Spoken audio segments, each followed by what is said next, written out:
buri make nanzara muri tugira twebwe no batebana duhemba kagira akabazo bamwe ati bose mama amafaranga nyamuri kibazo mu rugo akahita guhereza. Nyuma ya gahunda ya leta yo kuzamura igihingwa cy'ikawa mu Rwanda, abakozi bakora mu ruganda rukusanya rukanatunganya ikawa ENAS Rubona Coffee Washing Station baratangaza ko bamaze kwiteza imbere bakaba babikesha amafaranga ya buri mubyizi bahabwa.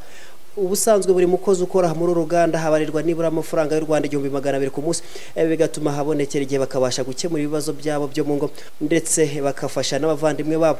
Bonyontuma Samuel utuye mu mudugudu wa Rubona amaze imyaka 6 akora akazi ko koza ikawa muri ruganda, ashimangira ko yabashije kwigurira inka ikaba imworohereza kurwanya ikibazo kintu gituzuye.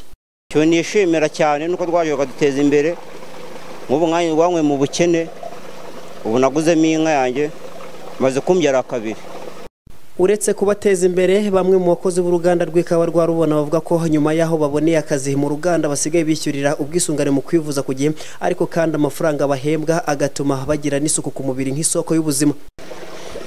Akazi kanjye ikintu nkashima nuko dutanga mituweli tukayitangira igihe, kandi tukabona amavuta yo kwisiga, tukabona umwenda wo kwambara, kandi n'abana bakajya mu ishuri bakambara bakabona n'amavuta yo kwisiga.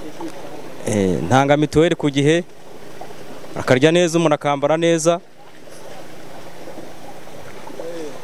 Nabashijemo no kuguramo isambu. Uruganda rwa ENAS Rubona Coffee Washing Station ni rumwe mu nganda zikusanya kandi zigatunganya ikawa mbere yo koherezwa mu mahanga, rukaba ruherereye mu karere ka Ruhango. Kugeza ubu abakozi ba Nyakabyizi bahembwa amafaranga y'u Rwanda 200 ku munsi, bityo bikabafasha kwiteza imbere. Biziyane Mitasien, Clouds TV.